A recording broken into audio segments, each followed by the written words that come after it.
Welcome everyone. My name is Dominik Donner, and in this video I'm presenting the paper Exploiting Cloud Object Storage for High Performance Analytics.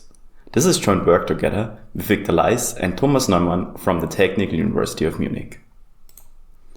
In recent years, we witnessed that analytical database systems move to the cloud.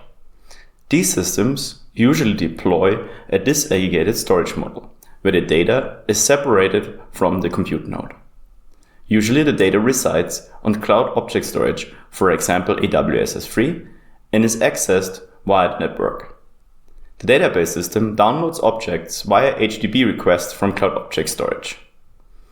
Cloud object storage is nowadays the predominant ground truth storage solution for most cloud database systems. Cloud object storage is cost-effective and provides a very scalable way to store data. You can actually store data up to petabytes, and the costs are at around $22 per terabyte per month.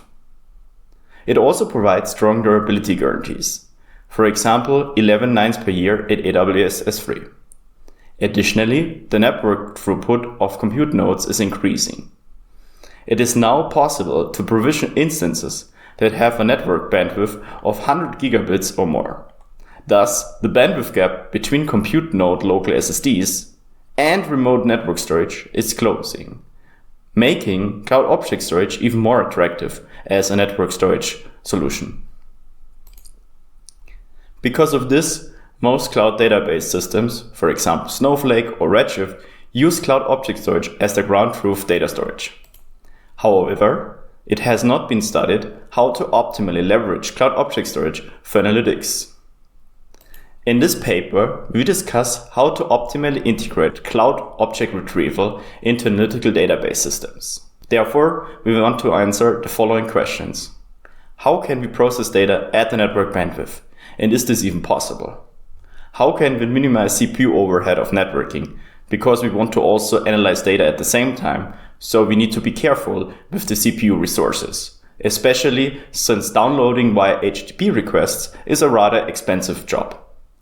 How can we minimize storage access costs, since cloud object storage does not only incur storage costs, but also costs during the access of the data?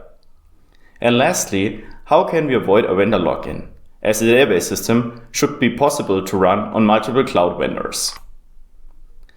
To optimally leverage cloud storage, we need to first identify the key properties of the storage type. In this first experiment, we measured the latency of downloading a single object of different sizes, 1 kilobyte and 16 megabyte objects, from the cloud storage.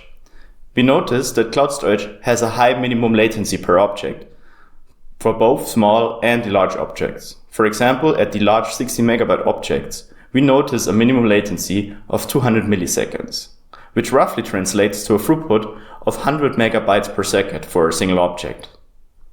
This naturally raises the question whether it's possible to download data from cloud storage at instance bandwidth, because a single request can only download with roughly 100 megabytes per second.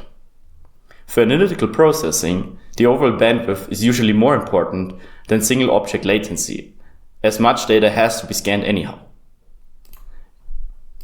In this next experiment, we measure the throughput of many simultaneous requests on an instant that has a network bandwidth of 100 gigabits. We can see there that we actually are able to achieve close to the instance bandwidth with so many concurrent requests. So we can say that object retrieval is actually possible close to network bandwidth.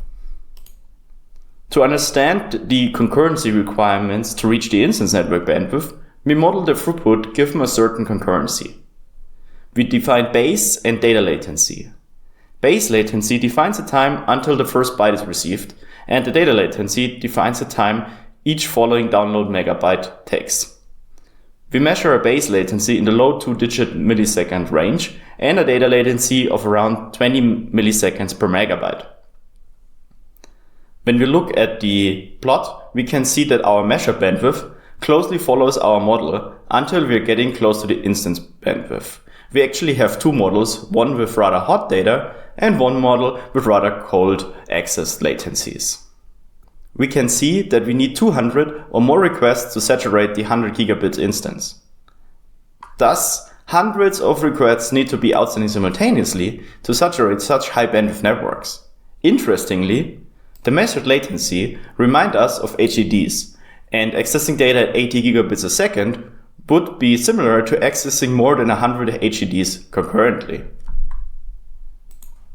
Another goal of us is to minimize the cost of accessing data. As mentioned earlier, cloud object storage does not only incur storage costs, but also data access costs. Note that the costs are similar across different cloud vendors, as shown with this table. If the data accesses are not carefully designed, these costs can actually dominate the overall workload costs. Even though a million GET requests only cost 40 cents, they can still be the most contributor to the workload cost. We measure the cost of processing 1 terabyte of differently sized object. We notice that the cost of storage accesses dominates the workload cost for small request sizes, as we can see with the blue S3 costs in this plot.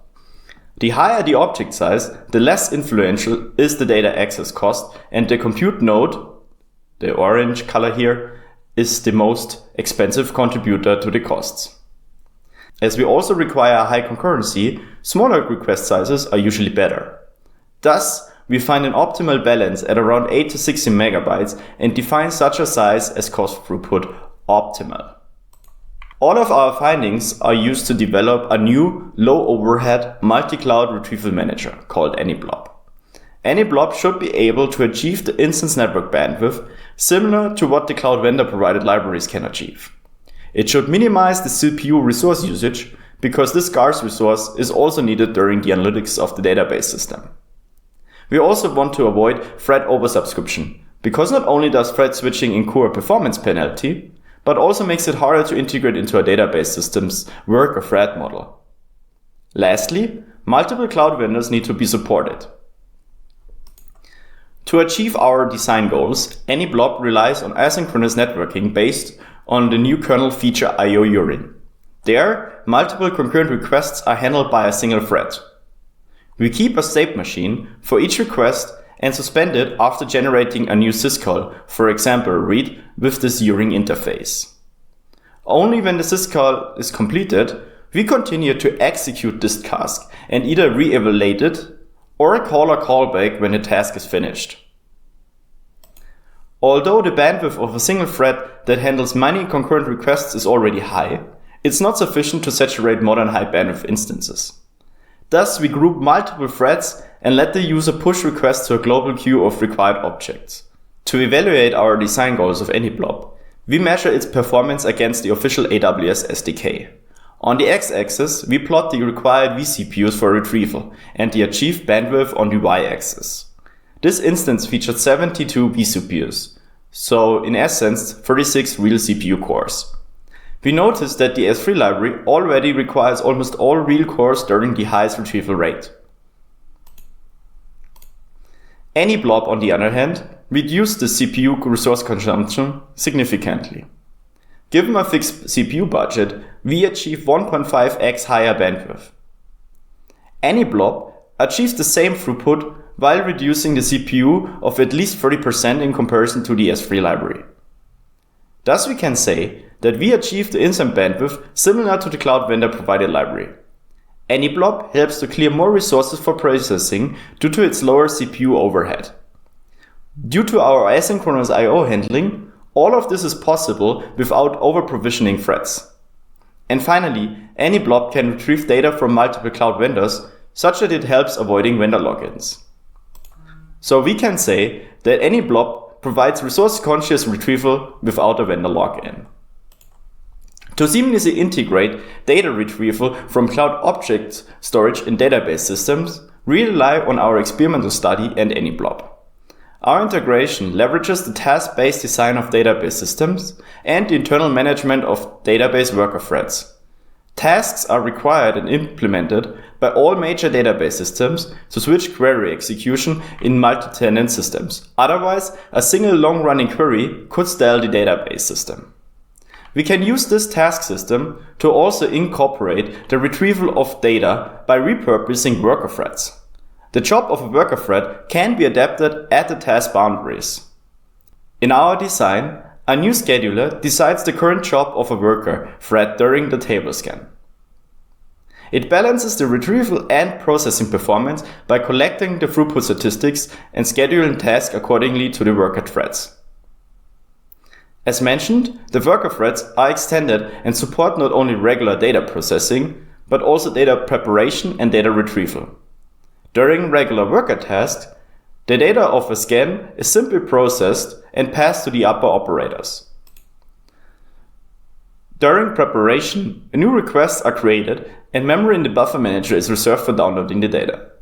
The final type is the download task that schedules workers as any blob retrieval threads, which we presented earlier. With this blueprint, we can achieve a seamless object retrieval integration into task-based database systems.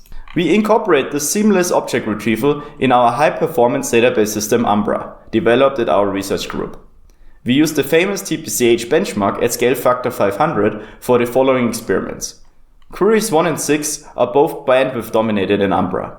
We can see that when we rely completely on remote storage, we get data processing similar to the network bandwidth of this instance. Note that this is a lower bound, as the gigabits are simply calculated by the bytes retrieved and the overall query runtime. For CPU-intensive tasks, for example query 9, our approach has only very low overhead compared to an Umbra configuration that keeps all data in DRAM, shown here in green.